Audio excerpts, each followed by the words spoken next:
Art as an institution. There is one theory of art which has commanded attention and which can be thought of as occupying a middle position between the philosophical and the sociological. This is the institutional theory, whose best known exponent is the American philosopher George Dickey, though Gerald Levinson is another prominent exponent of a similar idea. The institutional theory is an alternative to the Kantian aesthetic attitude, which Dickey thinks a myth. As we saw in chapter 2, and it takes seriously the idea by which sociologists of art are motivated, namely, that what counts as a work of art can differ over time and place, but it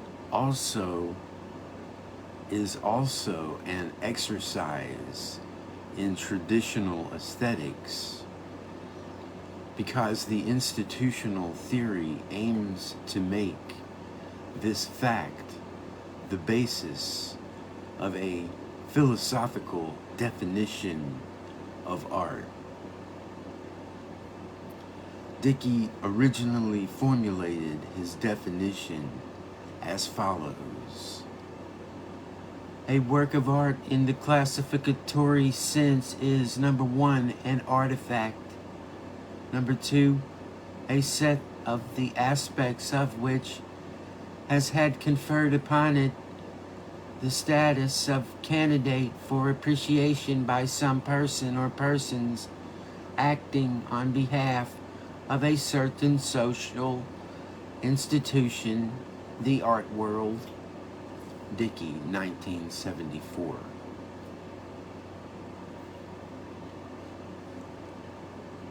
This is a convoluted definition,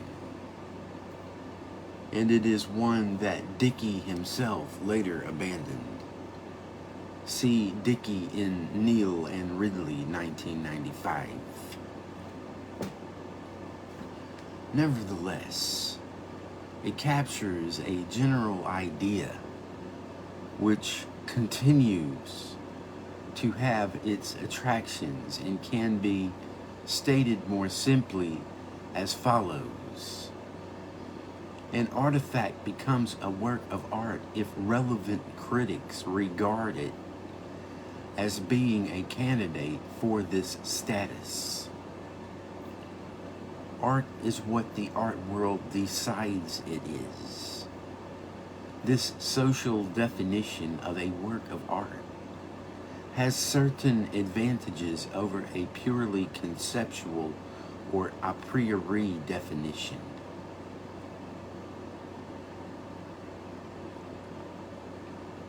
A definition arrived at independently of the real art world,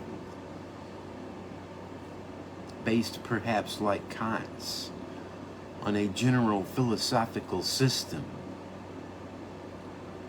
can in principle be wholly at odds with what is commonly thought of as art. But if what philosophy tells us is art is not what the world of artists, critics, and audiences regards as art, what possible interest could the philosophical definition have? By defining art in the way he does, Dickey avoids any such disparity.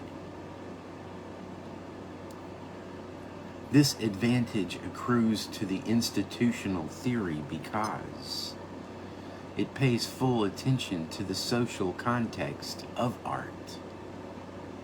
The feature the sociologists are keen to stress. Even so, the institutional theory has met with even more contention than other definitions. Three problems have emerged as being especially intractable. First, the definition appears to suffer from circularity. A work of art is defined in terms of the art world. But how is the art world to be defined if not as the world concerned with works of art? Not all circularity is vicious, and Dickey has defended his view on the grounds that his definition, though circular, is not viciously circular. Even if he is correct in thinking this, two other objections are not so easily met. The idea of a social institution that has the power to confer status is neither unfamiliar nor peculiar to art. The law, for instance, is a much plainer example. And actions being a crime is a matter determined entirely by the institutions of law declaring it to be so.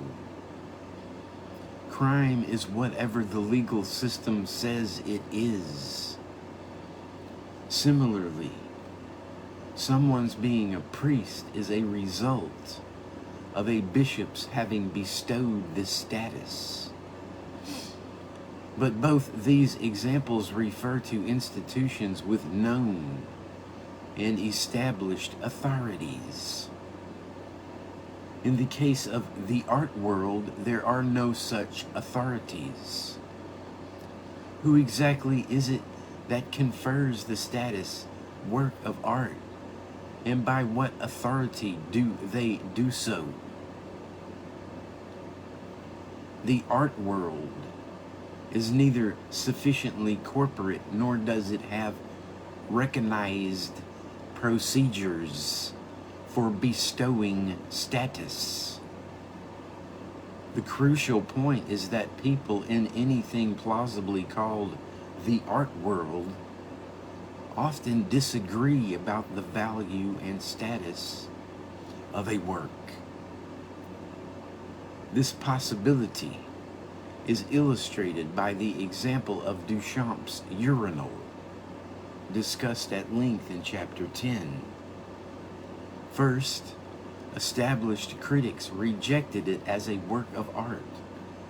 Later, for whatever reason, equally established critics came to regard it as such.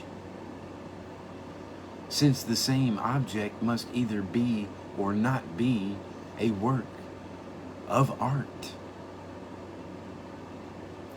This implies that one of the groups of critics was mistaken, but then nothing about its status as art follows from either response. The consequence of the art world's being mistaken is different from that of the law's being mistaken. And this reveals a crucial difference between the two institutions. Although judges and legislators can make mistakes, their doing so does not eliminate the authority of their decisions. Until the law is changed or the judicial decision reversed, the status of crime and criminal remain, even though a mistake has been made. What this shows is that social authority derives not from opinion, however well informed, but from recognized social function. What Dickey's art world lacks is not so much the function he attributes to it as the social recognition of some invested authority it would need to have for his theory to work. This leads to the third objection. We might agree with Dickey that the art world has a function, but to assume that this function is that of bestowing status is to accept the art world on its own terms. It may be true that artists and critics think that they are the determiners of what is and is not art. Why should we accept their own estimation of themselves? To begin with, this would make for a deep conservatism in the arts. Anything which the art world does not accept becomes unacceptable. Furthermore, it takes too narrow a view of the social context of art. The art world, if indeed it does make sense to speak of such a thing, is not a distinct and isolated entity, but a complex of institutions and activities bound up with society as a whole. To understand art in its social context properly requires us to take into account this wider context. And in doing so, we may well discover that art has functions different from the people engaged in it claim for it or are willing to admit. Dickey has taken a step in the right direction by focusing upon the social institution of art, but his focus is too narrow. It is this thought that leads us on to broader theories, which I have here labeled sociological.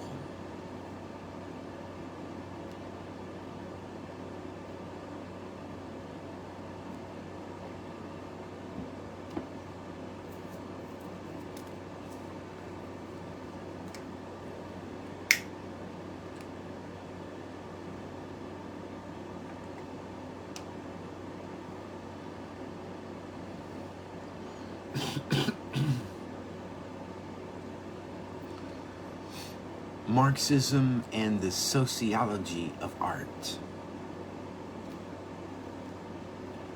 Sociological alternatives to philosophical aesthetics may be grouped under a variety of labels. Marxist aesthetics, structuralism, critical theory, deconstructionism, postmodernism. These are all familiar terms in contemporary art criticism. But the precision of these labels is slightly misleading, since there is a good deal of overlap between the ideas they represent. However, Marxism, structuralism, deconstructionalism, and so on are convenient names for some highly influential movements in 20th century thought about the arts, and it is important that they be considered. Let us begin with Marxism. There are recognizably Marxist theories of art, but since Marx himself had little to say about art, These theories consist of an extension of basic Marxist concepts. Indeed, if Louis Althusser, once a leading French Marxist theorist, is right, a proper understanding of art can only come about through the understanding fundamental Marxist conceptions.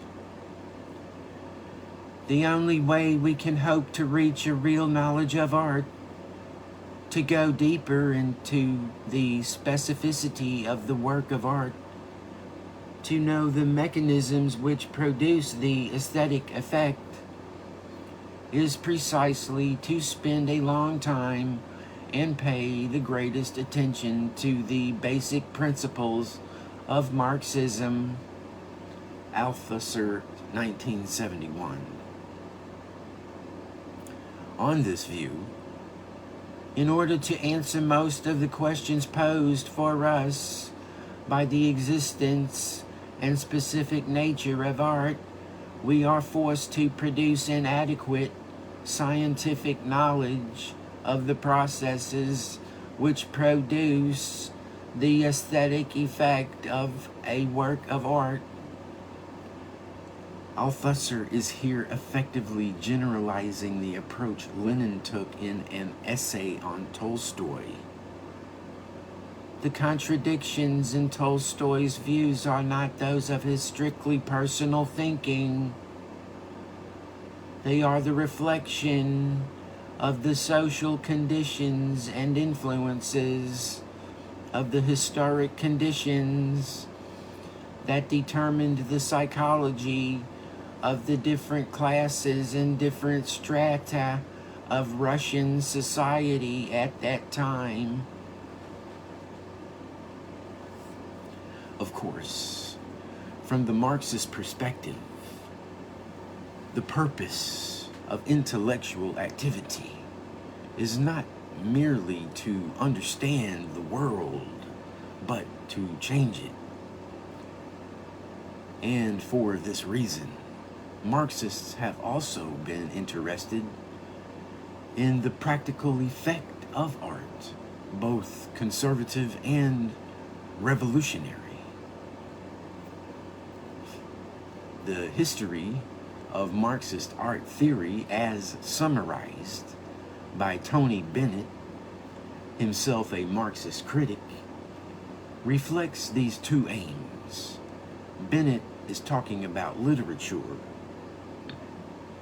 but his description can legitimately be extended to art in general.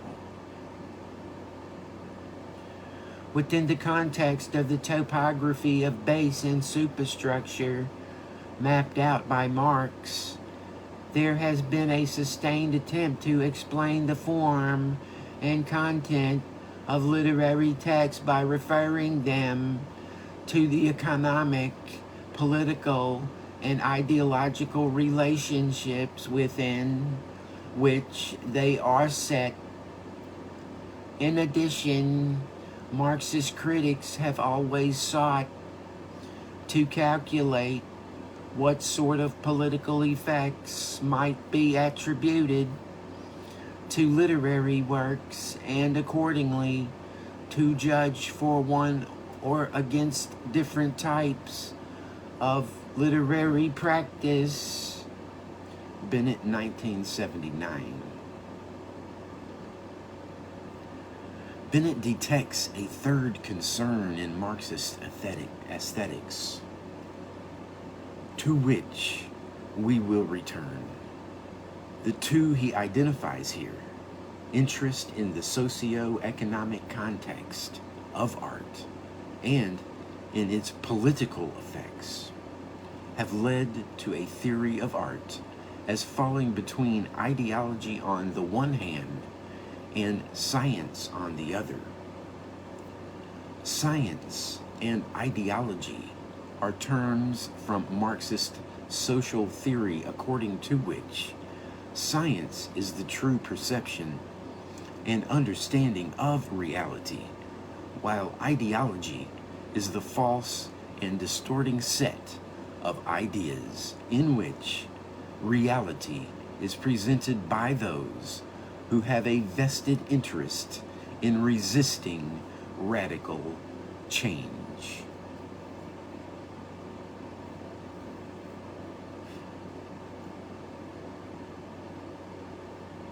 To say that art is halfway between the two, therefore, is to say that it has a dual nature.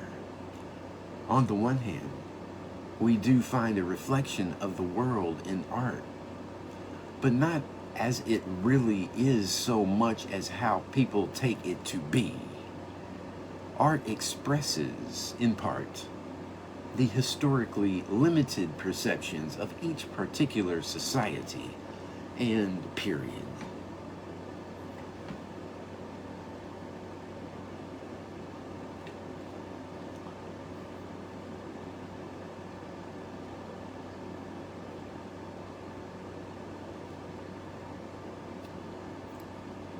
To this extent,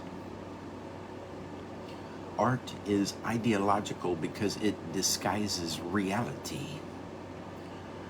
On the other hand, art is recognized as art. That is to say, it is understood to be the outcome of imagination, not scientific inquiry. And because it is understood in this way, it can also reveal the unreality of the ideological world. Show it to be made up of ideas and images. In this way, art inclines to science because it tells us something about the world of capitalism and thereby increases real understanding. Althusser expresses this Marxist concept of art as a mixture of the ideological and the scientific when he says, "The peculiarity of art is to make us see, make us perceive, make us feel," something which alludes to reality. In revolutionary art, the element of alluding to reality will be evident.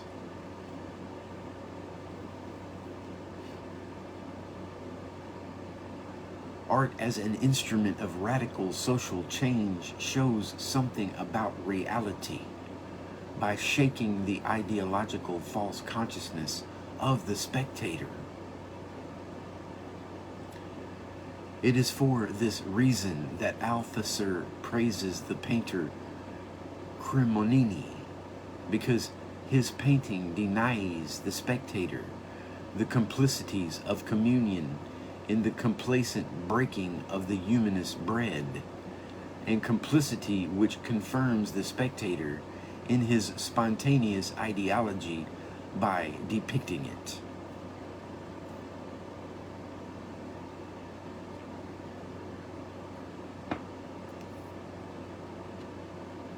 This abstruse remark means that revolutionary art does not represent things in familiar and comfortable ways, which most art does,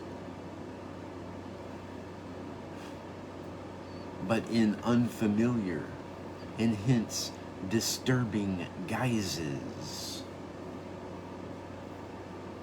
By implication, non-revolutionary art, which in the view of most Marxists includes all forms of naturalist copying, leaves ideological images of the world undisturbed.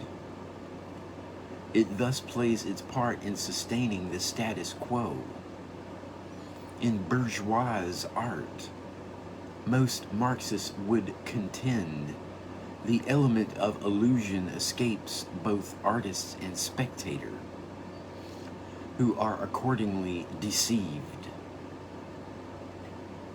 Similarly deceived are the critics, notably the so-called new critics of the 1950s, who supposed their inquiries to be what the Marxist literary theorist Terry Eagleton calls innocent, that is, quite without social or political presupposition or interest. Such critics take artworks at face value and imagine themselves to be commenting impartially upon what they find in them. But mere finding assumes an impossible neutrality. No one can stand completely free above and outside their own social allegiances. This understanding of art is typically Marxist. An example is the work of the Hungarian writer George Lukács, who, although a dissident, has had considerable influence in Marxist aesthetics. Lukács draws an evaluative distinction between narration and description. The real epic poet, Lukács tells us, does not describe objects, but expresses their function in the mesh of human destinies, whereas the decisive ideological weakness of the writers of the descriptive method is their passive capitulation. Lukács, 1970. His point is that real poets play a part in social struggle. Those who purport merely to describe are in fact allying themselves with forces of oppression. The Marxist theory of art ascribes to art both intellectual and practical importance.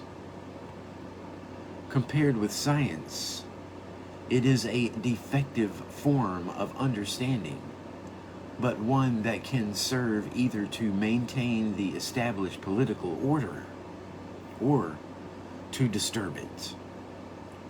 The accuracy of this view of art is clearly bound up with, and in fact rests upon, the truth of the Marxist theory of history and society, of which it is only a part.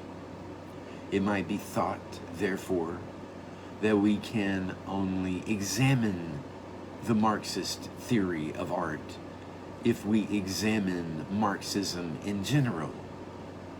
And since this would involve a large number of important issues in politics, history, and philosophy, the task of assessing the Marxist theory of art seems very extensive. Fortunately, for present purposes, we can ignore these larger questions.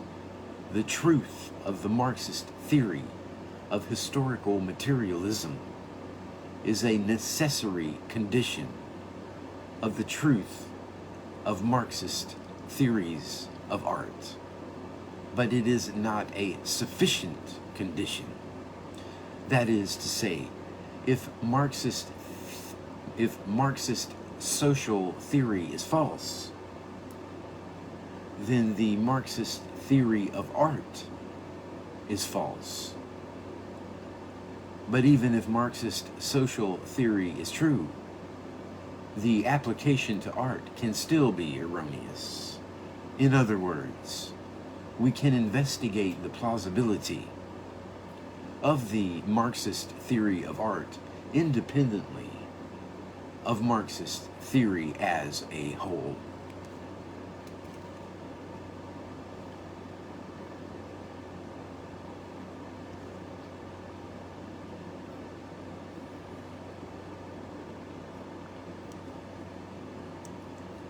When we do, even considered on its own terms, the Marxist approach to art encounters an important problem. A problem encapsulated in the question, what is the Marxist theory of art a theory of? The Marxist alternative to philosophical aesthetics as traditionally pursued arises, it will be recalled, because of dissatisfaction with the ahistorical essentialism of Kantian aesthetics. Marxism finds here just the same fault that Marx found with Hegel's theory of the state. Art, like the state, is one of those abstract determinations which in no way really ripen to true social reality. Marx, 1970.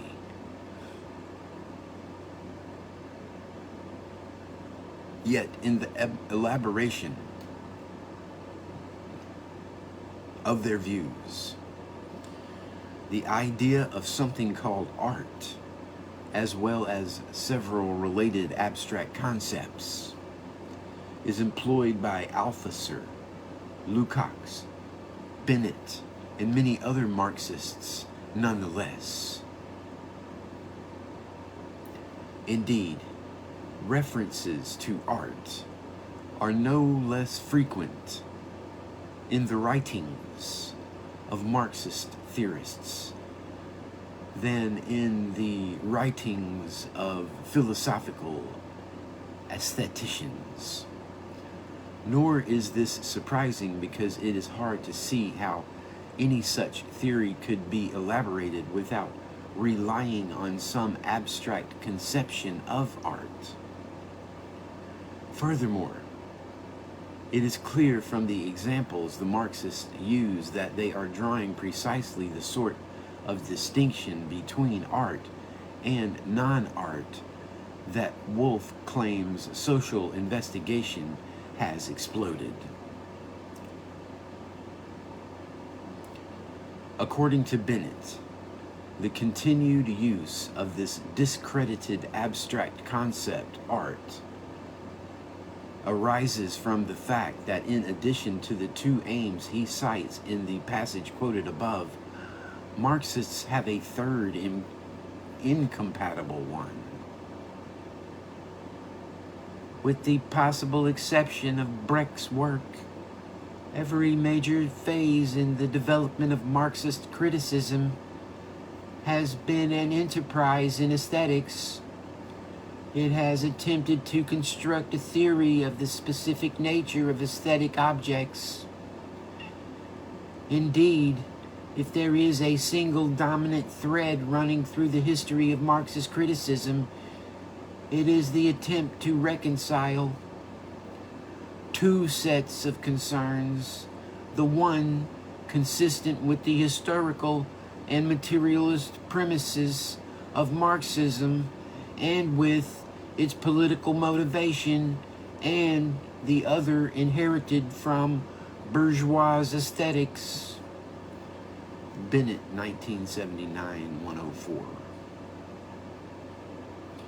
Bennett holds, rightly in my view, that these two elements in Marxist criticism cannot be reconciled. The inheritance of the conceptual equipment which goes with the concerns of aesthetics constitutes the single most effective impediment to the development of a consistently historical and materialist approach. The remainder of Bennett's book is, consequently, an attempt to develop such an approach. The net effect of his impressive efforts in this direction is instructive. Bennett's more consistent Marxism results in what might be called the disappearance of art, or in Bennett's case, the literary text. Since the very idea of a work is one of the categories of aesthetics, the Marxist cannot consistently maintain that works either reflect, reveal, sustain, or subvert social reality. It is rather Marxist criticism which, through an active and critical intervention, so works upon the text concerned as to make them reveal or distance the dominant ideological forms to which they are made to allude. The signification of ideology that they are thus said to have is not somehow natural to them. It is not a pre-given signification which criticism passively mirrors, but it is a signification they are made to have by the operations of Marxist criticism upon them. Bennett, 1979, 156. This way of speaking is not easy to understand. What Bennett means to say is that if the importance and the true meaning of works of art is their social function, this is brought out not by an examination of their internal content, but by a Marxist analysis of the place of art in a culture. Possibly, he is correct in thinking that this is the inevitable conclusion of a consistent attempt to abandon the abstractions of philosophical aesthetics. But if so, a very high price is exacted.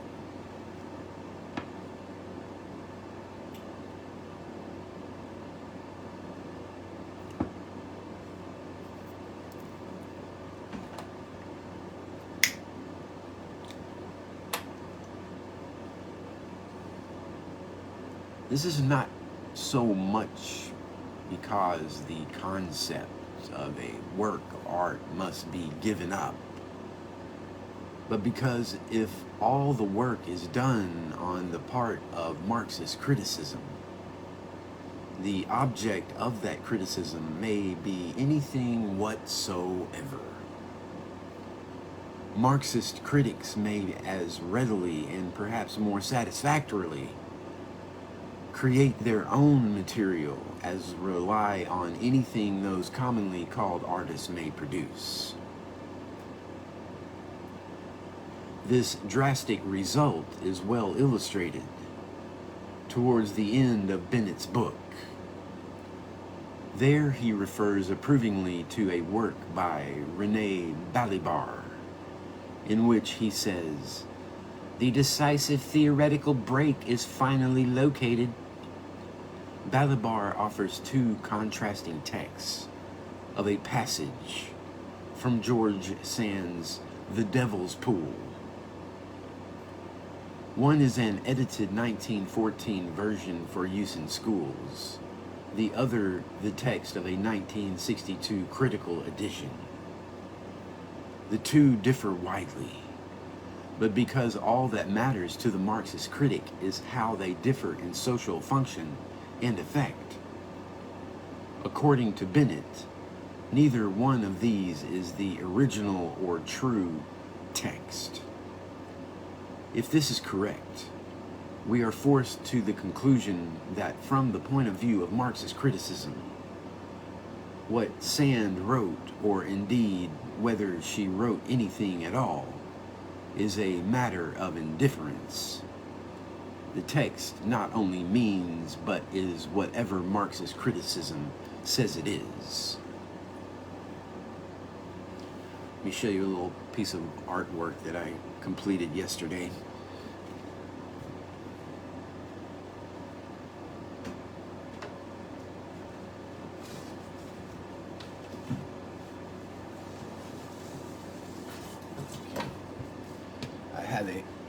I have some cardboard, I have some ink, and I have a stick. So I use a stick and ink on cardboard.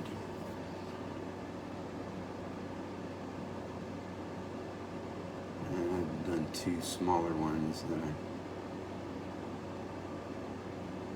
placed behind my figure of Lord Ganesha.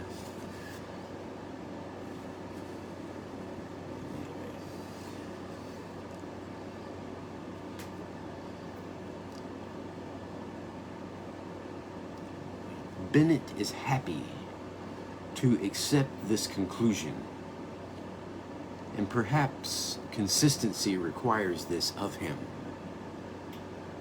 The point to be made here, however, is that there is no special connection between his consistent version of Marxist criticism and any known phenomena commonly called art. No matter how broadly that label may be applied, as a result, we have no reason to regard Bennett's version of Marxist criticism as an exercise in the theory of art at all. Since art is a false abstraction which should be abandoned, there cannot be any theory of it, Marxist or otherwise. Marxism, pushed to its logical conclusion, does not mean a different or better way of doing what philosophical aesthetics has done badly, but a total abandonment of any such enterprise. Bennett concludes that there are no such things as works or texts which exist independently of the functions which they serve. If so, the theory of art must be replaced by the analysis of society. This is not an outcome that many Marxist theories have expressly accepted. And it is important to note that so far, this conclusion has been found to derive only from the views of Althusser and Lukács.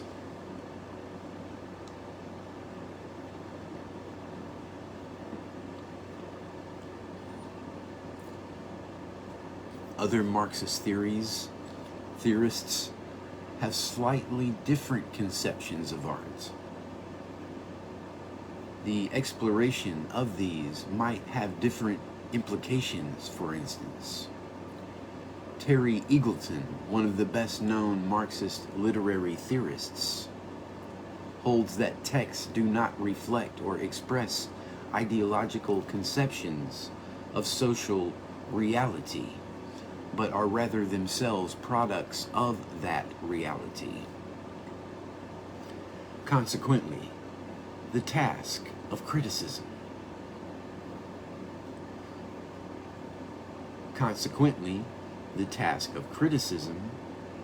is to show the text as it cannot know itself, to manifest those conditions of its making inscribed in its very letter, about which it is necessarily silent.